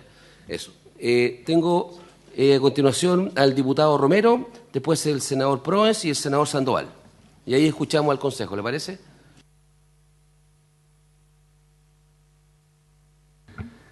Gracias, presidente. Bueno, es imposible después de la presentación, que se agradece, realmente entretenido, uno podría estar conversando muchísimo de estos temas, que el efecto litio es increíble, ¿ya? Y en esto yo quería hacer una reflexión relacionado con la reciente aviso a esta Estrategia Nacional del Litio, ¿ya? Para mi sector no es misterio que cuando se abre una empresa pública uno se imagina en el tiro, se viene el fantasma de Nacar, así de empresas de ese nivel, pero en realidad uno debiera abrirse, presidente. Yo creo que hay que hacer, esto es tan importante que yo creo que hay que tratar de pensar fuera de la caja, y en ese sentido, si existe una estrategia para que podamos rápidamente sacar el litio que está en las entrañas de la Tierra y poder sacarlo y explotarlo, a través tal vez de considerar una empresa privada donde el Estado sea accionista y participe, no una lógica de gestión en la operación, sino que en la lógica de recibir utilidades de un dividendo, con otro concepto, yo creo que es un tema que hay que analizarlo, presidente. Yo creo que es una invitación a todos los sectores políticos, y en especial al que yo represento, que es un sector que ha sido bastante conservador en el tema del ejercicio de la actividad económica de parte del Estado. Y que a mi juicio un análisis de ese tipo está absolutamente apegado a la Constitución política, por lo tanto también no es un tema que para nosotros sea intransable. Yo creo que hay que analizarlo mucho porque las cifras son tremendas y y hay que darle una vuelta para que esto salga y beneficie a los chilenos. También una reflexión que quiero hacer, que siempre la seguridad se ve como un gasto. Y yo quisiera decir que la seguridad a esta altura del partido es una inversión, presidente, porque sabe que más, aunque subamos el sueldo mínimo, aunque le demos subsidio a las pymes, aunque hagamos lo que hagamos, si la gente no se siente segura, no va a invertir en este país. O sea, ya estamos viendo que en los puertos no hay turnos para traer las cosas a Santiago porque los asaltan. Se está haciendo un gasto en seguridad que es tremendo, y yo creo que a esta altura lo que haga el Estado por mejorar la seguridad ya pasa a ser una inversión que garantice el crecimiento de Chile. Bueno, en materia de consolidación yo creo que las curvas lo demuestran, que el Estado tiene que tener una invitación a buscar políticas pro crecimiento y no políticas que castiguen el ahorro e la inversión. Yo creo que aquí es una buena señal que el escenario que muestra en cuanto a la consolidación fiscal, el mejor es el crecimiento, definitivamente. Yo quisiera también hacer una reflexión relacionada también con las cosas a monitorear, y que las hemos señalado al menos desde mi partido, que dice relación con la reasignación y el gasto eficiente. Y en eso, lamentablemente, el Gobierno no ha entregado nunca un informe serio respecto de la reasignación y el gasto eficiente. Y aquí también decir que en esto hay que actuar con grandeza, presidente, porque este Gobierno tiene la oportunidad, frente a una crisis, de poder entregar un informe y que hagamos todos un sacrificio o incluso arriesgar nuestro capital político para tratar de buscar y tratar de eliminar aquellos programas, aquellos gastos que no sean relevantes, pero que lo asumamos entre todos, presidente, porque es injusto para un Gobierno tener que asumir esa carga política. Y preguntarle también aquí en este sentido al Consejo respecto a la reconstrucción de los fondos, en qué estado se encuentran los fondos soberanos, y si existe una regla también para dos cosas. Una, para la reconstrucción de los fondos, si existe o tal vez debiera crearse una regla fiscal como de gastos permanentes o este tema del 45%, ¿cuántos de los gastos extraordinarios debieran ir para reconstrucción de fondos? ¿Cuántos de estos gastos extraordinarios, como el tema del litio, o aquellos que se vean como transitorios, debieran ir también para satisfacer temas tan relevantes que son para mí a esta altura del partido catástrofe, como el tema de la salud? Gracias, presidente. Muchas gracias, diputado. Senador Provence y luego senador Sandoval. Gracias, presidente. Saludar a los miembros del Consejo Autónomo que nos acompañan el día de hoy. La vez anterior, cuando nos juntamos, yo les consulté a ustedes, por su intermedio, presidente, con respecto que la ley de presupuesto se asignaban muchos recursos, pero al mismo tiempo se habían anuncios de baja de producción básicamente en cobre en nuestro país, no solamente por lo estatal, sino que también por empresas privadas. Y eso obviamente va dañando lo que significa el presupuesto de la Nación con respecto a cómo se gestiona, cómo se presenta, cómo se aprueba, para finalmente ir viendo estas mermas, cómo van minimizando el accionar de ese presupuesto. Con respecto al tema del litio que tanto se ha hablado, yo tengo una percepción que el litio es algo transitorio. Durará 10 años, 15 años, pero hoy día en el mundo ya hay competencia, hay estudios que están preocupados de sacar competencia al litio como el sodio-ion, que es algo que ya existe, pero tal como partió el litio, partió con pocas ventajas, que no duraba mucho la batería, hasta que finalmente tenemos las de hoy, que eso hace que en el mundo estemos pensando en ello. Y con respecto a este punto, presidente, nos estamos descuidando del cobre. Y para producir litio y ocupar el litio necesitamos mucho más cobre de lo que hoy día produce el mundo. El mundo produce 20 millones de toneladas de cobre fino, se estima que al 2050 son 60. Vamos a multiplicar por 3 o por 4 lo que significa el uso de cobre en autos el día de mañana, pensando que la Comunidad Europea ya anunció que al 2030 no habían autos a combustión en ella, y por lo tanto, si Chile, que hoy día tiene el 20% del mercado mundial, y no somos capaces de aumentar la producción, vamos a estar minimizados al 10, al 12, y vamos a perder competitividad en un tema donde no vamos a poder aportar al mundo lo que necesite para desarrollar estas tecnologías en cuanto a la necesidad, y quizás vamos a obligar a otros países a buscar el sustituto del cobre. Y eso sí que sería lamentable para nosotros. Es por eso que quiero poner el énfasis, presidente, en esa situación, que estamos hablando mucho de litio, pero no nos estamos preocupando. El informe de Cochilco no es mío, ¿ya? Así que lo pueden buscar en las redes sociales, donde sale que se va a ocupar 5 veces más cobre de lo que se está ocupando al día de hoy. Y eso significa más incremento para el Estado, por recaudación de impuestos, y también evitar el riesgo de que otros países empiecen a buscar sustitutos de la materia prima más importante que tiene nuestro país.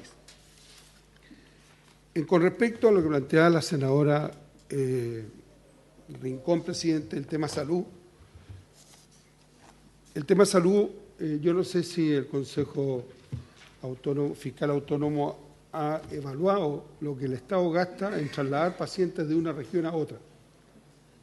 Porque muchas veces dicen, no, esta región es muy chica, no se justifica tener un centro oncológico, ponen una cifra. Pero el gastadero de plata que tiene el Estado para trasladar a Antofagasta, en el caso de la región mía, a un paciente y traerlo de vuelta con su familiar, acompañando todo el tema, es una brutalidad de plata. Y eso lo demostró el ex director de presupuesto, que después fue ministro de Hacienda, Rodrigo Cerda, cuando vimos el caso de nuestra región, y por el solo hecho de cuantificar lo que significa la externalidad del gasto para trasladar pacientes, él autorizó que el centro oncológico lo construyera en la región de Atacama, lo diseñara en la región de Atacama. Porque de lo contrario, por un lado ahorramos y por otro lado generamos un gasto que no es cuantificable en el día a día porque sale de la chequera del Ministerio sin que nadie la pueda ver. Y creo que en salud pública estamos al debe, porque para que una región pueda tener el óptimo, tienen que agregar el porcentaje de los profesionales que trabajan ahí que hoy día no están. Nuestro hospital regional tiene un 25% menos de planta y eso significa derivar pacientes a todo Chile. Por lo tanto, hay un tema, y lo comparto fuerte, presidente, que las regiones más aisladas del centro, que son las más perjudicadas, y estas macrozonas que se crearon tampoco están haciendo que los hospitales cabeceras de la macrozona estén dando abasto para solucionar los problemas de la gente. Para operaciones simples, ni siquiera por el tema FONASA lo podemos resolver, en la región por lo menos. Entonces creo que hay una mirada que va un poco más allá de la lista de espera, sino que es cómo resolver una serie de factores que van en la vía y en el mejoramiento de la calidad de la población, cuando uno aborda el tema, tal como lo dijo también el diputado Romero, de que la gente encuentre la solución a sus problemas en el mismo lugar donde vive y solamente trasladar aquellos casos que son de patología más compleja, que obviamente no las va a tener toda la región.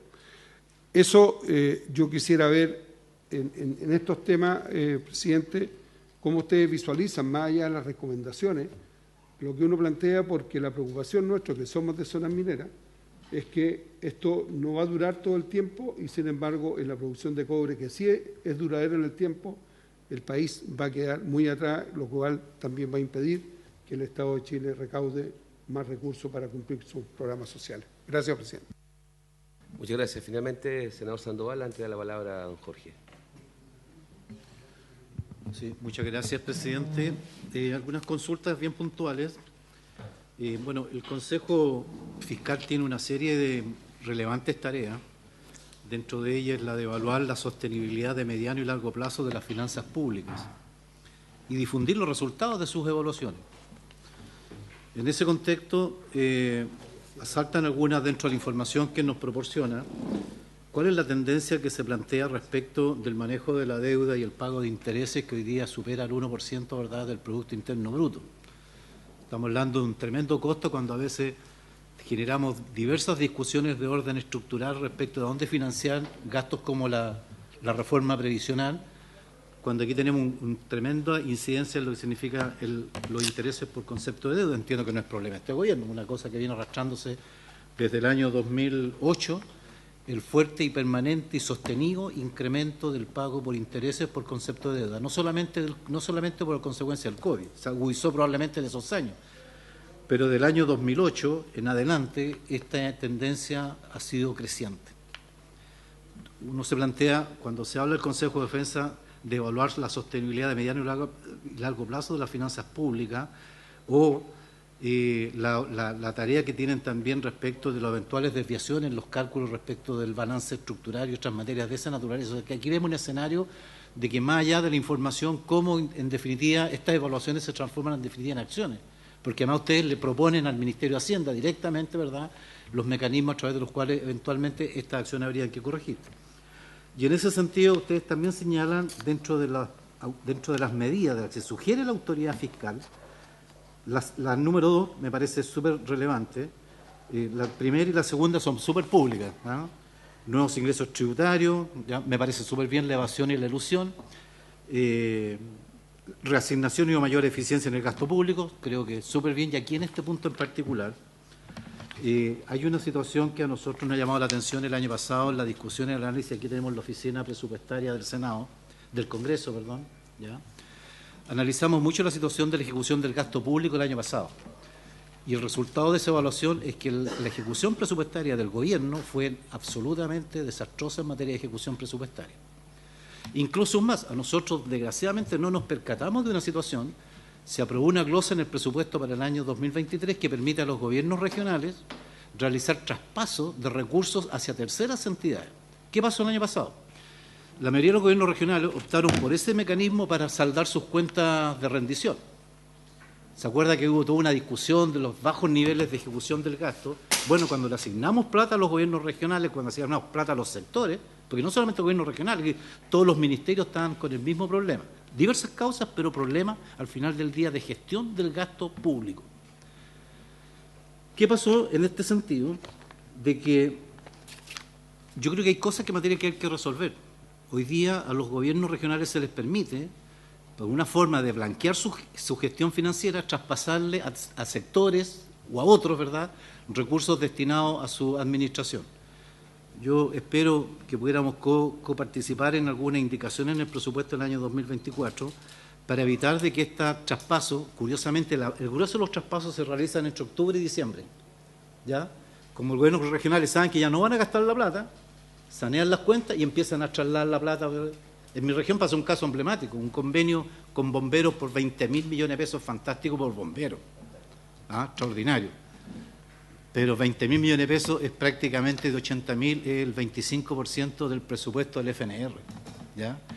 En otra ocasión, otro gobierno regional compró no sé cuántos metros lineales de alcantarillas metálicas que estuvieron no sé cuántos años, ¿verdad?, en las inspecciones de vialidad. O sea, de esa manera no hay eficiencia en el gasto. Cuando ustedes plantean en el número 2, ¿verdad?, reasignaciones y o mayor eficiencia del gasto público, yo creo que hoy día el gobierno tiene una tremenda oportunidad de hacer un giro sustantivo.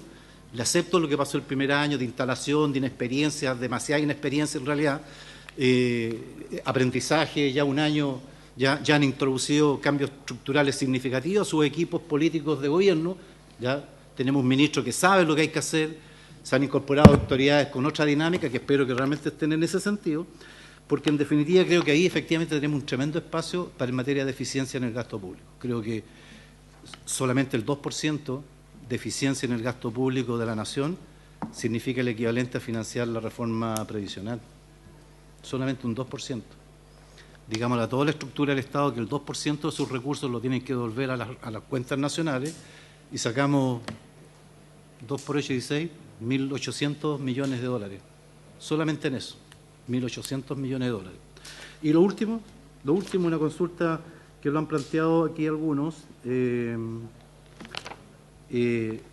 tema de información respecto a los ingresos del litio, que se ha hecho famoso en estos últimos días. Porque evidentemente que crecer 15 veces desde el 2021 al 2022 son circunstancias coyunturales, ¿verdad?, de precios del año, del momento, lo que está pasando. Pero hay cifras como encontradas, me gustaría saber que se pudiera aclarar, porque ustedes hablan aquí de 3.723 millones y hay otras páginas que veo hablan de 5.000 millones, ¿no es cierto? Me gustaría que pudiera aclararse ese tema. Muchas gracias, presidente. Solo chiquitita.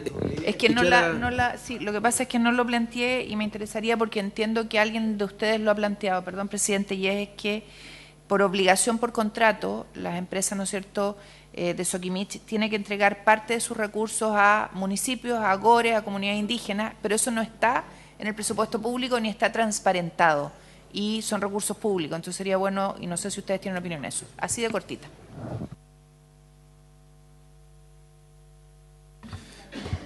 Gracias, presidente. Muy breve.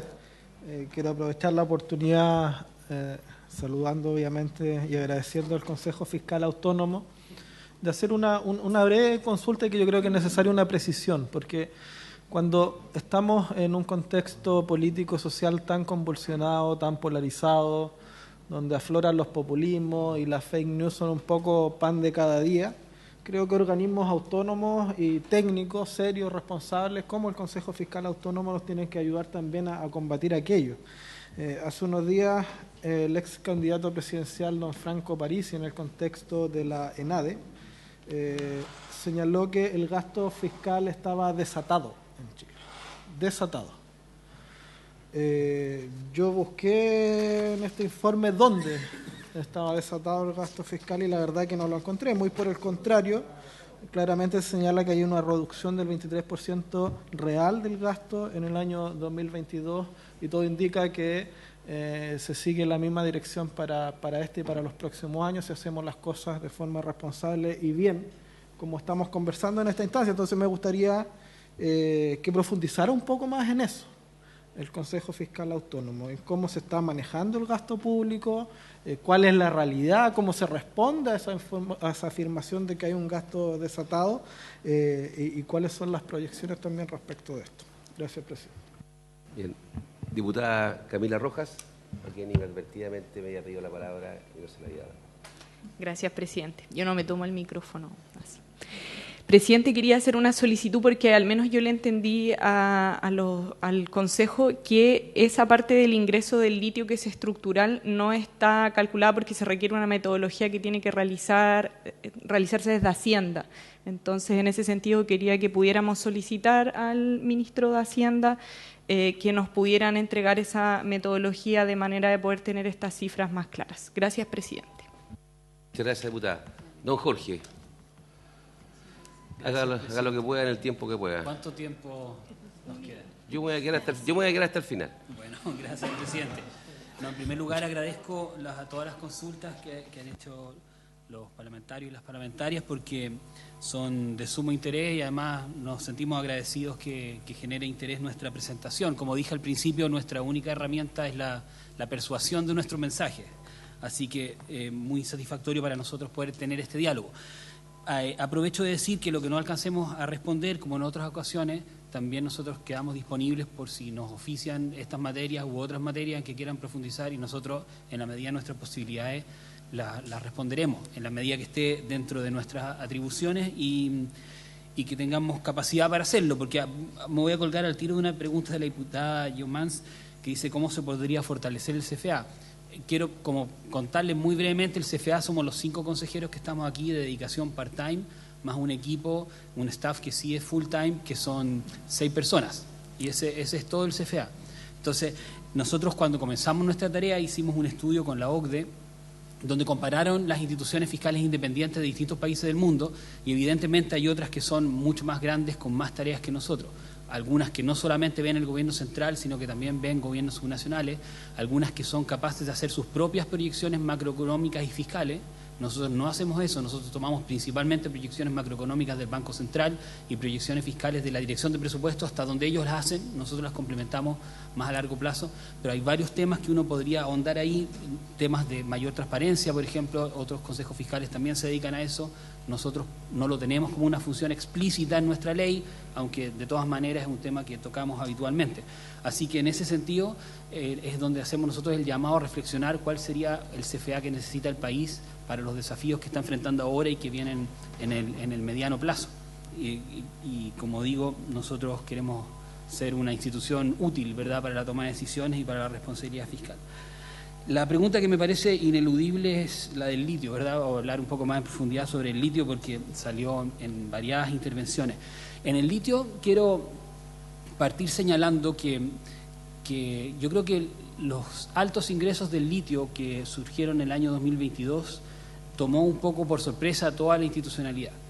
Nosotros bueno, probablemente no a Corfo porque ellos fueron los que gestionaron el contrato, ¿verdad? Y de hecho generaron contratos que fueron capaces de generar ingresos para el fisco de manera importante.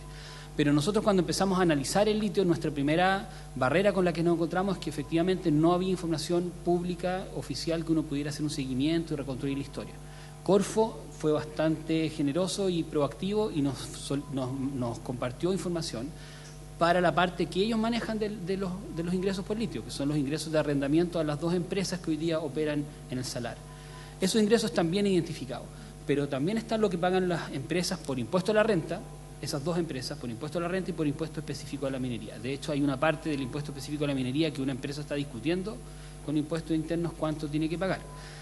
En esa otra parte, que a grosso modo podría ser el 40% en el año 2022, y digo a grosso modo porque efectivamente no están esos datos públicos, es la que no hay mucha información y aún más difícil es proyectar cuánto va a poder ser eso recaudación a futuro. Corfo, su parte, más o menos la puede proyectar con esas dos empresas, obviamente con todas las noticias y las nuevas fórmulas de desarrollo de la industria que se implementen en la nueva política nacional del litio no están todavía en los escenarios de proyección. Entonces nuestra primera barrera fue tener información y nosotros nos costó bastante poder hacer ese informe que publicamos en febrero, donde estimamos ciertas cifras. Entonces nos preguntaban por ahí si esas cifras han cambiado o no. Bueno, efectivamente después pudimos actualizar nosotros un poco esas cifras, pero las únicas cifras a firme con información oficial son los arrendamientos de Corfo, que son los 3.700 millones del año pasado. ¿Cuánto se va a repetir el próximo año, lo siguiente? Es donde hay, y hay que reconocerlo, mucha incertidumbre. Entonces, ante esa incertidumbre, es que el primer llamado nuestro es a ser prudentes, pero también a poder construir esa información. O sea, nadie puede tomar buenas decisiones más o menos a oscuras, ¿verdad? Necesitamos, ustedes como Congreso, nosotros como CFA y el mismo Ministerio de Hacienda a veces no tiene la información. Entonces, eso nos pilló de sorpresa como institucionalidad y tenemos que desarrollar eso para poder tomar decisiones. Ahora, para hacer un ajuste estructural a los ingresos del litio, si no hay información, difícilmente se puede hacer un ajuste a algo que ni siquiera sé cuánto es. Lo primero es saber cuánto es. Después, el ajuste estructural puede tomar distintas dimensiones de sofisticación. Uno puede hacer un paper doctoral, ¿verdad?, de ver cuál es la forma correcta de estimar lo estructural, pero eso podría tomar mucho tiempo o podría requerir información que efectivamente no existe. Y por lo tanto nosotros lo que decimos es, sea prudente, haga a la autoridad, haga un ajuste razonablemente simple, pero que sea efectivo, que permita ahorrar una cantidad importante, pero con los datos que hay ahora, no deje pasar más tiempo. Así como se pidió, no deje pasar más tiempo antes de hacer una política nacional del litio, bueno, esta materia está en la política nacional del litio también como titular, ¿verdad?, que no todos los ingresos son permanentes y que va a haber alguna regla de ajuste que todavía no es oficial, así que no la conocemos. Respecto de las otras recomendaciones que hicimos en materia del litio, el Ministerio de Hacienda nos dijo que las estaba trabajando. La primera de ellas es que haya información. Ellos dicen que están trabajando para ver si es posible tener toda la información. Dicen que van a hacer un ajuste que están prontos a anunciar. Y también quedaron de estudiar estas otras materias, por ejemplo, el hecho de que no todos los recursos ingresen al presupuesto. O sea, efectivamente, en los contratos de Corfo con las empresas, esos mismos contratos dicen ciertos recursos van a las comunidades, ciertos recursos van a los gobiernos subnacionales. Esos recursos no están ingresando a la ley de presupuesto. Puede ser de toda justicia que vayan a esos otros actores, pero la ley de presupuesto tiene ciertos estándares de transparencia que pueden mejorarse, pero igual sí fija un estándar que las otras cosas no necesariamente tienen. Entonces, por eso nosotros hicimos esa recomendación también. Y pudieran ser ingresos que sean tamaños importantes que queden fuera. O sea, mientras más grande sea la torta, más grande también pueden ser esos pedacitos de torta que tocan a esos actores. Entonces, ahí hay bastante que trabajar. O sea, nuestras recomendaciones siguen siendo válidas las que hicimos en febrero, que con mayor detalle no las dijimos todas ahora, pero Hacienda comprometió una agenda de trabajo, así que nosotros nos va a interesar monitorear. Si ustedes también, por su parte, monitorean eso, vamos a ser aliados en esa tarea. Si me permite, presidente, le voy a dar la palabra a otros consejeros para contestar brevemente algunos temas. Sí, brevemente. Lo que pasa es que está sonando los timbres para la sesión, entonces... Pero por favor, no sé, voy a quiero un par escuchar. de temas como más sustantivos. Me parece importante, por ejemplo, cómo se fijó la meta del 45% del PIB de deuda prudente. Le voy a dar la palabra al vicepresidente. Don Germán. Bueno, muchas gracias. También voy a ser muy breve. Yo primero quiero señalar que por ley el Consejo Fiscal tiene un mandato de evaluar la sostenibilidad de las finanzas públicas, algo que hasta ahora nadie hacía en nuestro país, principalmente por la dinámica de la deuda que mostró el presidente del Consejo hace un rato, que ha sido creciente en el tiempo. ¿Qué se entiende por sostenibilidad? Significa que la deuda sea como porcentaje del PIB sea estable, que caiga, ¿verdad?, o que sea suficientemente baja de manera que se pueda pagar oportunamente, de acuerdo a las condiciones que se establecieron. Sin renegociarse, sin caer en impago, ¿cierto? Eso es lo que buscamos al pretender una deuda que sea sostenible en el tiempo. Respecto del nivel prudente, hemos definido el nivel prudente y como se define, ¿verdad?, en la literatura como aquel nivel en el cual hay baja probabilidad de insolvencia, ¿verdad? O sea, baja probabilidad de que no podamos pagar o que tengamos que renegociar la deuda. Básicamente ese es el escenario que se quiere evitar con un nivel prudente de deuda. Quiero señalar que el Consejo Fiscal ha hecho estimaciones y ha llegado a cifras muy similares a las que tiene el Gobierno. Este nivel de 45% de deuda pública como nivel sostenible nos parece un nivel acorde, ¿verdad?, con nuestras estimaciones y por eso, digamos, hemos actuado y trabajado con ese nivel como nivel prudente de deuda. Y una consideración adicional respecto de esto, insisto, ¿qué pasaría si que la deuda va por arriba de 43 o 45%? Bueno, la probabilidad de insolvencia aumenta y eso se vería reflejado en un deterioro de la clasificación de riesgo del país y tasas de interés más altas, no solo para el gobierno, sino que también para las empresas y para la familia. Y una última consideración, sabemos, ¿verdad?, como referencia, un país cercano que es Colombia, que con un nivel de deuda de 60% del PIB perdió el grado de inversión y por lo tanto este nivel prudente, ¿verdad?, no es el nivel necesariamente máximo de la deuda, pero sí uno que nos permite reaccionar, por ejemplo, si tenemos un shock negativo, como sabemos que habitualmente ocurren en las economías y del cual de verdad Chile no está ajeno. Muchas gracias, don Germán. Presidente, si estamos contra el tiempo, podemos comprometernos a contestar por escrito, si le parece, como usted nos diga. Sí, si usted quiere, le damos la palabra a uno de los consejeros más para algún tema en particular, y si no, quedamos en que usted envía por escrito, sin perjuicio, si le parece, de que por lo menos nosotros a partir de la Oficina del Presupuesto del Senado vamos a... del